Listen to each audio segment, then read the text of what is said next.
That knowledge taught by the fallen angels would now be completely lost. You see, Noah and his family just survived an apocalypse because of these angels. So Noah was determined to stay away from their teachings. But I've got such a curious question. I mean, if Noah and his family were never taught things like magic or astrology, then how did that knowledge get passed down to us today? Well, it actually all starts with one of Noah's grandsons, Canaan. When he was out one day shopping for an abandoned city to keep for himself, Canaan walks up to this once great palace that was left desolate and empty because of the flood. But as he scans his surroundings, he quickly finds this mysterious writing on this rock. It was the writings of the fallen angels. On this rock were instructions on how to read the omens in the stars. See, when Canaan sees this, he instantly knows it's magic, and he was warned to stay away from it. But instead, he writes down these cursed instructions and heads back to Noah. You see, the ancient world had left a stain on the face of the planet. The fallen angels had told secrets that couldn't be untold. But in the end, it was our own curiosity which ultimately brought back a ghost of our past. There were a bunch of books removed from the Bible, including this book called the Book of Jasher. Let's talk about it. The Book of Jasher from this Defender Bible with expanded apocrypha possibly speak of high technology being used by fallen watchers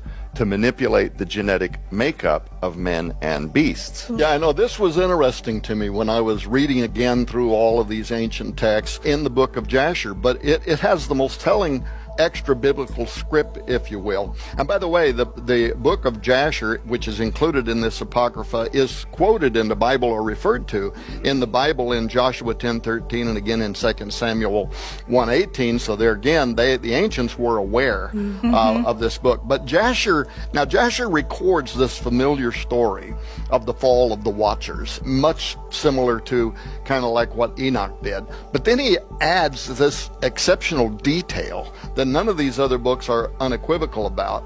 And it's something that I think can only be understood in reference to like biotechnology or genetic manipulation or transgenic sciences. Oh. Because here's what it says in Jasher 4:18, after the Watchers... I don't know what happened, y'all. I became frozen. Let's continue. ...had instructed humankind in the secrets of heaven, it says. Then he says then the sons of men began teaching the mixture of animals of one species with the other in order therewith to provoke the Lord. End quote. Now that's important because the phrase here, the mixture of animals of one species to the other, would not be talking about hybridization. Right. Because God made like animals, like horses can breed with zebras and donkeys and whatever. Right. So this would have been referring to something entirely different if we're talking about mixing a horse with a human in order to create a centaur, and that definitely would have provoked the Lord, because we're talking now about crossing over species barriers, one species with another kind of species. So, and it makes me wonder if this isn't kind of its own little seed, little subtle commentary that actually is talking to the much bigger picture of all the mythological entities. Some of the early church fathers writing about they tried to make men with wings and they're doing all this stuff, right? So apparently in the Book of Jasher, they were playing with DNA, the fallen watchers, and splicing people with humans and animals. And this is where we're getting Bigfoot, goblins, satyrs, centaurs, harpies, which are women who are half bird flying around. Basically, all of these creatures they say are mythological. The flood of Noah wiped out all life on Earth, including the giants, but somehow they managed to come back, as told to us in the story of David and Goliath and mentioned multiple times in the book of Joshua. The Bible doesn't say exactly how they returned, but here's one strange theory. In the book of Jubilees, which is an extra-biblical text, we have the story of Canaan, Noah's grandson, who found a rock with carvings on it that had the teachings of the Watchers, or the fallen angels, the parents of the giants. Jubilees 8:1-5, paraphrased, says, "And he found a writing which former generations had carved on the rock, and he read what was thereon, and he transcribed it and sinned owing to it.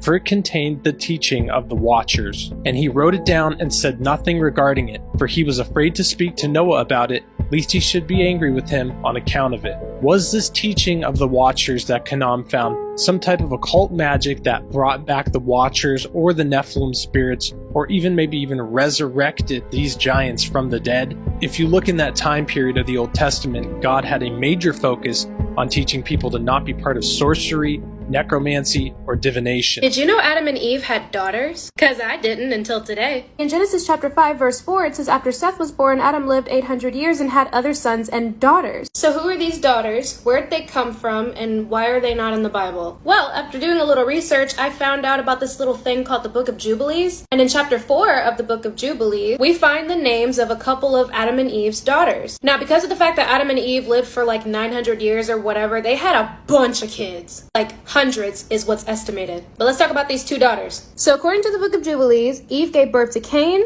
then gave birth to Abel, and then gave birth to her daughter Avon. Avon is also known as Kelima in some other texts, but I'm just going to call her Avon for now. Avon was the wife of Cain, her brother. Sweet home Alabama. And from Avon and Cain came Enoch. And that's where the lineage of Cain comes from, according to the Book of Jubilees. So after Abel was killed came Seth, and after Seth was their daughter Azura. Apparently Azura was actually Abel's wife, but then when Cain killed Abel, she became a widow. Then she went on to marry Seth. And Azura and Seth had a son named Enos. First of all, I'm trying to keep up with all of these names and who is the baby daddy, who is the baby mama, who is the daughter.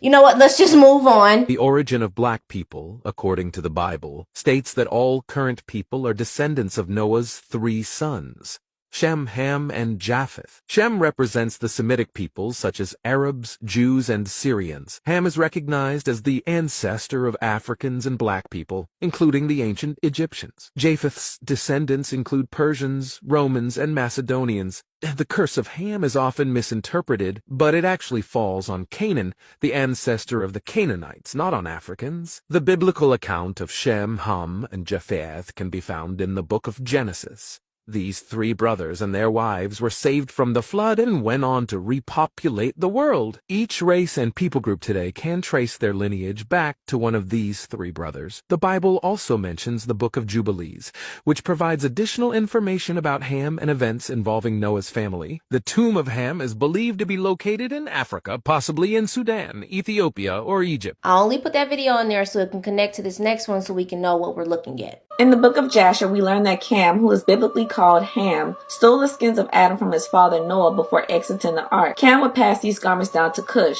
and Cush would pass these down to Nimrod. And Nimrod became the most powerful figure on earth, who subjected Japheth and Shem's lineages, while raising his own lineage, the Kemetic lineage, named after his grandfather Cam, in the same way the Semites are named after Shem, and the Japhites named after Japheth. Nimrod rose his lineage to being the royal line. Nimrod settled Sumeria, which is biblical Shinar, appointed royal positions and kingships from amongst his lineage, and instructed them to go to the east and the west to establish kingdoms in the river valleys there. From this, the first cradles of civilization after the flood were settled. Kemet, which is Egypt in modern day, Canaan, which is modern day Israel, West Bank, Gaza, Jordan, Syria, and Lebanon, the Indus River Valley civilization, which birthed South Asia, and the Yellow River Valley civilization, which birthed modern day China. All 5 of these river valley civilizations were horizontal to each other and integral to launching the new world. These skins were the anointed garments that God gave to Adam and Eve to clothe them before exiling them from the Garden of Eden. These garments were said to give its wearer kingship and mighty power, which is why the Bible states Nimrod became a great hunter, which was the most respected title a man could have in those times. It is akin to a modern day person being named the wealthiest, most powerful person in the world. Deities, heroes, kings, giants, and demons were documented as wearing an ambiguous substance called melem, which covered them in terrifying splendor. The effect of seeing a deity's melem has on a human is described as ni, N-I, a word for the physical creeping of the flesh. Both Sumerian and Akkadian languages contain many words to express the sensation of ni, including the word paluftu, meaning fear, a word that provides some basis to the word melanin, which people of more rich, darker skin tones possess more of than anybody else, flowing throughout the entirety of their bodies. This explains the fear those with less melanin feel when they see darker skinned people. Fear. The skins of Adam were covered in melem. These skins in theory were carved from the hide of the Anunnaki entity of intelligence named Gesh-2-E, whose flesh was molded with clay and the DNA of an earth creature to form the first human being created by the master geneticist and lunar entity named Enki and his concert key. The skins of Adam in Greek mythology are called the golden fleece. In Greek mythology, it is the hide of the golden-wooled winged ram named Chrysamelos who rescued Phrixus and took him to a city along the coast of the Black Sea in what is the modern-day country of Georgia, to a city called Colchis, where Phrixus then sacrificed the fleece to Zeus. Phrixus would end up giving the fleece to King Aeetes, who hung it on a tree of the sacred grove of the kingdom, but later this fleece would be stolen by Jason and the Argonauts, who was assisted by King Aeetes' very own daughter, Medea. She's putting all the different religions together to show a connection. Nimrod, in theory, existed prior to the flood. In the Mesopotamian epics, Nimrod is called Ninurta and Gilgamesh. Ninurta was the son of biblical Yahweh, and biblical Yahweh is the Anunnaki entity named Enlil. In these epics, which predate all existing religion and serves as their blueprints, Enlil's title was Satam, which means great administrator, a title like any other title such as Lord, King, Pharaoh, Bishop, and so forth. This word later became Satan. Enlil was the head of the Anunnaki pantheon on earth, the god of gods, the lord and the prince of the earth and the air. In theory, Ninurta was born through Enlil possessing a body of Cush and sexually assaulting Ki, whose other by name is Semiramis, the wife of Nimrod and the mother of Tammuz, the cherub angel of Valentine's Day. It was not the first time Enlil had sexually assaulted Ki. He actually got sent down to hell previously for sexually assaulting her. He would shapeshift and trick her into having sex with him throughout many epics. We see this in the latter form and belief system in ancient Greece, where Enlil is called Zeus there, and Zeus was known to possess the male lovers of women and birth demigods and other gods all over the place. This is how Nimrod was the son of both Cush and biblical Yahweh, which explains him putting in such effort to actually go to war with God himself by building the Tower of Babel. Because in these epics, Nimrod is of Anunnaki descent. Not only that, but so is Ham, whose name is actually pronounced Cam. Cam in these epics is the Anzu bird, meaning Cam is also of Anunnaki descent and of course the fallen angelic sect. In other texts, he is known as Shamdon, who also goes by the name of Hamadai, Kamadai, Ashima, and Ashmodai, who is the king of devils. In the Bible, Cam is referred to as Ashima in 2 Kings 17 and 30, and is rendered to being the dead god that the Syrian Hamathites made an idol of. As you can probably tell by the name, Hamathites are descendants of Cam himself. In some texts, Cam's mother is actually Nama. Nama was the first woman to seduce the Anunnaki fallen angels. Nama is sometimes listed as Noah's wife, yet many want to believe that this Nama refers to Noah's half-sister. But there is also other theories further elaborating on the half-sister narrative. In the book of Lamech of Cain, it states that Lamech, father of Noah, was from Cain's lineage, not Seth's as the Bible states, and Nama, his daughter, had the mark of the beast, but it was not as noticeable on her as it was the other Canaanites. In this book, Lamech learns to command the Leviathan, attempts to connect to God in the way the Sethites do, but God ignores him simply because of his lineage. His daughter Nama is known as the lover of the fallen angels. He ends up telling her to clean up her act by marrying Noah, never letting him know of her past. And because the mark was not apparent on her, this plan worked. However, one of her sons bore the mark of the beast, and that was Cam. Stay tuned for part 2. Wait a minute. So she said Noah's wife had the mark of the beast. In the book of Jasher, the name of Noah's wife is said to be Naamah, daughter of Enoch. Okay, so I was reading the comment of the previous video we just watched, and it says Ham's wife carried the DNA. If you follow generation, it goes to Anak and so forth. Noah was just perfect meaning without defect, walked with God, but one of his 3 sons carried the giant lineage, Ham to Canaan. Noah was genetically perfect, pure bloodline. I believe the bloodlines became corrupted through Ham's sin, that his parents were in deep sleep. Both after drinking, Ham violated his own mother, being why Canaan was the cursed one. Ham violated his mama? I need to look this up. Ham essayed with his mother, Noah's wife. Okay, that's just crossing the line. Even though everybody was marrying their sisters, that is... Let's move on. Is this what led to racism? They saying melanated people are the descendants of Ham? What? Let's just continue. Part 2. If you look at the 36 tribes of giants mentioned in the Bible and look at the different lineages that stem from Cam, it is apparent these tribes of Nephilim were named after the different lineages stemming from Cam. This was the lineage that was exponentially still interbreeding with the fallen Anunnaki after the flood. Almost every time Cam's lineage is referred to in the Bible, it is with a negative connotation, and they are called giants and pagans. Pagans because they still carried on the stories, the culture, and belief system that predate the flood. The knowledge of the old world with the Anunnaki. This is also why they were and still are accused of black magic. It is really the forbidden knowledge the Anunnaki shared with them that Cam and his lineage did not let go of as instructed to after the flood. This is essentially what made Babylon, Babylon. Remember, Cam lived before, during, and after the flood. He was around 200 years old when the flood began. So Cam knew the real story of what occurred and was not okay with just sweeping it under the rug and basically kissing Enlil's rear end just to prevent another problem with Enlil, such as the Great Flood, that Enlil was actually angry that he and his family survived, thanks to Enki. The origin of demons begins with a curse by God in the Book of Giants, deeming any child of human and angelic parentage would not receive the chance to ascend and instead die and become demons, which is why people originally believed black people had no souls, because Cam's lineage was the lineage by comparison that was exponentially interbreeding with the fallen. But Shem's lineage kept interbreeding with Cam's lineage throughout ancient history, despite the fact that their lineage was told not to. Not because of skin color, because rabbinic Hebrew scripture also states Shem was black as well, but because Cam's lineage was living in a way that was considered forbidden in the New World, something that Noah tried to keep from going into the New World for the sake of the existence of his descendants, mankind.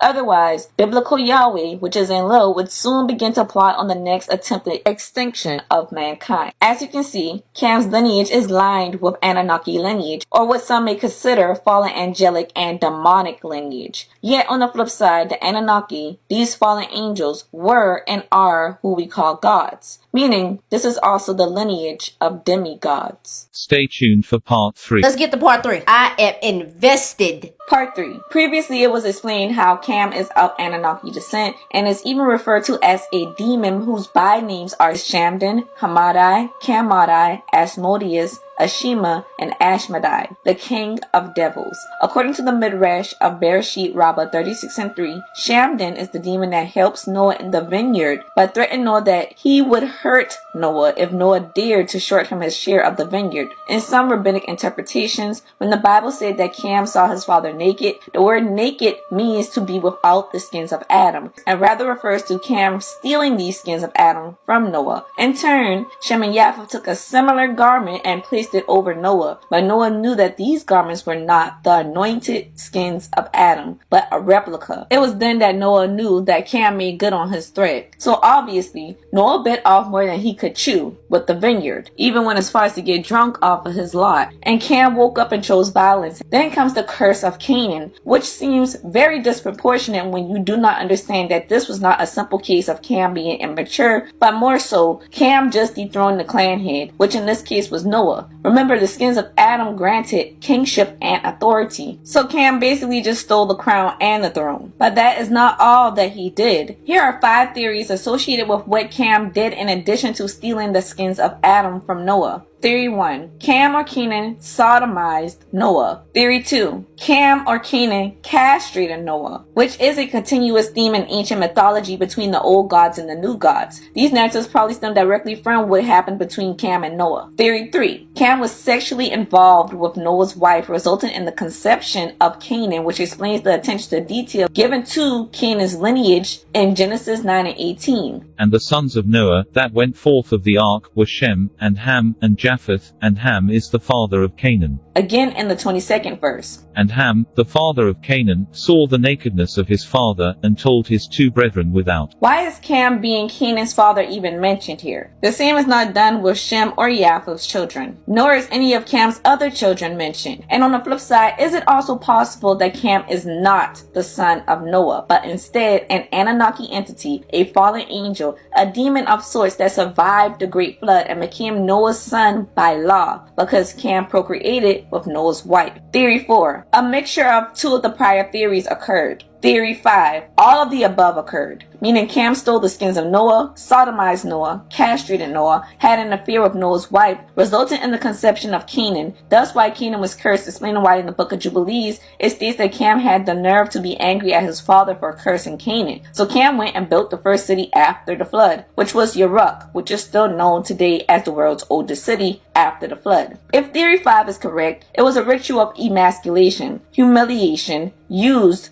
thoroughly to dethrone Noah, and a common age-old act of heirs to prevent their king from producing more heirs via castration while securing their spot to the throne and producing a proper heir in Canaan by impregnating the queen and the queen mother, and basically taking the crown himself by taking the skins of Adam. Stay tuned for part 4. Y'all, this is a lot. This is a lot of information. I'm trying to take it all in. This kind of sound like the same story Zeus took over his father. So you know how she said everything is connected? In Greek mythology, Zeus castrated Kronos. Kronos was his father. And then what happened? Zeus took the throne of Olympus. Okay, so this is her TikTok. I want to make sure y'all can be able to find her. You're going to click the link in her TikTok, and then it goes to her podcast, which she has, and she talks about a whole lot of stuff. She did really, really well with the edits. She hasn't posted in a while, but that is her TikTok. Okay, y'all, we're gonna take this into another part 3, so stay tuned. I love y'all. Y'all have a good rest of y'all day. We're gonna get into this next video.